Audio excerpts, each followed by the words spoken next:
Friends, now we are discussing Stokes theorem statement.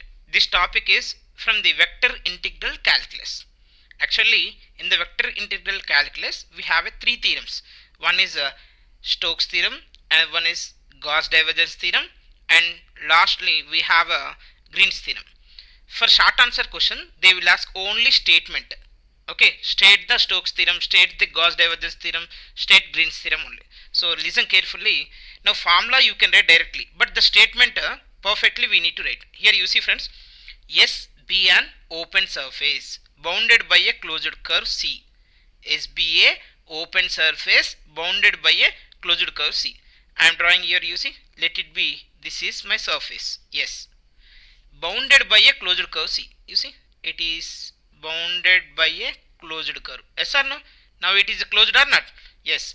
Then and f bar is equal to f1i plus f2j plus f3k be any vector point function having continuous first order partial derivatives, nothing but dou f by dou x, dou f by dou y, dou f by dou z will be exist, right? Then closed interval C, this is C friends, closed curve C, closed interval, then only we can apply the Stokes theorem. Remember, for the open we cannot apply the Stokes theorem. Integral over C f bar dot dr bar is equal to double integral over S curly f bar dot nds. I will repeat again, you see, integral over C, closed interval C, closed contour also, you can call contour also, okay, closed interval C f bar dot dr bar is equal to double integral S curly f bar dot n bar ds. Now this is also you can write integral over C f bar dot dr bar is equal to double integral over S del cross f bar dot n cap ds. You can also write like this, friends. And dot product also you can write. Dot product is nothing but actually what is f bar? You have f1i plus f2j plus f3k, and what is the dr bar here? You have xi plus yj plus zk. So you can write in another form also. I'll write that and I'll explain clearly. Up to this, if you written, that is enough in the exam. For the exam it is enough. But how you can express this one while solving the problem, it is very useful. So I am going to explain. You see, friends, we have f bar is equal to f1i plus f2j plus f3k. For the exam point of view, it is very easy to write. Okay, so listen carefully. And r bar is a position vector, that is xi plus yj plus zk in 3-dimensional space. Now f bar dot now dr bar is from this, what you will have? Dr bar is dxi plus dyj plus dzk. Now f bar dot dr bar is equal to, you see, product of these two only, na? So what is the product you will have here? Now I am writing here f bar dot dr bar is I quotient here f1, here I quotient is x1. So f1 dx, next f2 dy, and finally we have f3 dz.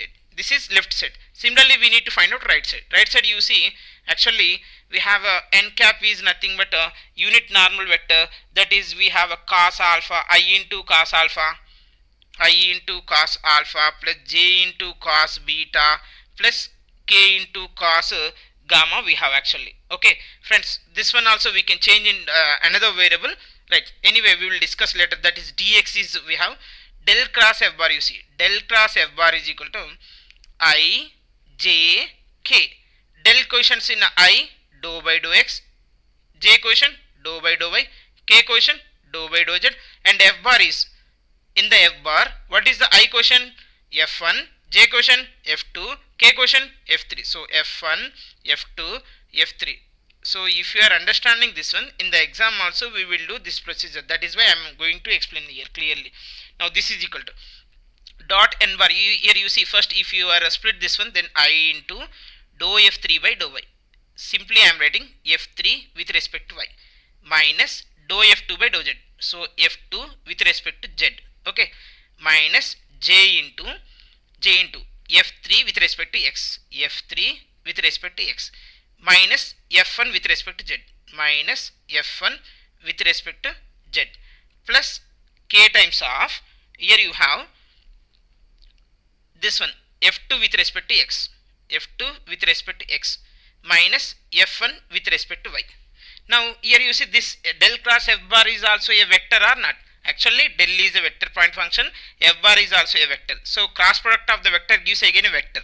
Now this one what we have to do, this one into this one. So dot product of the two vectors we need to do. Okay, then here you will have this del cross f bar. Okay, del cross f bar dot n bar is equal to, here you will have f3 dou f3 by dou y minus dou f2 by dou z into cos alpha. I am writing in words, dou f3 by dou y minus dou f2 by dou z into cos alpha. Next, plus into here minus is there, here plus is there, so minus. Now dou f3 by dou y, dou f3 by, here actually this is, I think so, sorry, this is x. See, j times with respect to x I have to do. I have done small mistake, sorry. Dou f3 by dou x minus dou f1 by dou z. This is j product, j, what do you have the coefficient of j in n bar? Cos beta. Next, plus k times of, here dou f2 by dou x minus dou f1 by dou y into, here what is in n bar, what is the k, k coefficient? Cos gamma. Cos gamma. This is f del cross f bar dot n bar. Now ds is nothing but we have to write ds is dx dy or dz dx, that is based on the projection on projection of s on r. Okay, while solving the problem we can get the ds value, right? This is the Stokes theorem statement, and generally we do these types. First, if they are given f bar dot dr bar, then we have to evaluate this by using the Stokes theorem, or else verify means we have to do LHS part as well as RHS part also. So if you want to verify, then you have to LHS case, here we need to write given f bar, and this dr bar we have to write like this. Now we have to do the along the line integral over the curve, closed curve C, and we have to do the surface integral. Here you have surface integral only na. This del cross f is also a surface integral only na in this case. Now surface integral we have to convert into double integral. So in this case I have written cos alpha, cos beta, cos gamma. This one we have to convert into the projection of S is the projection of R1, nothing but xy plane, yz plane, zx plane. Now you verify, you will get both LHS is equal to RHS.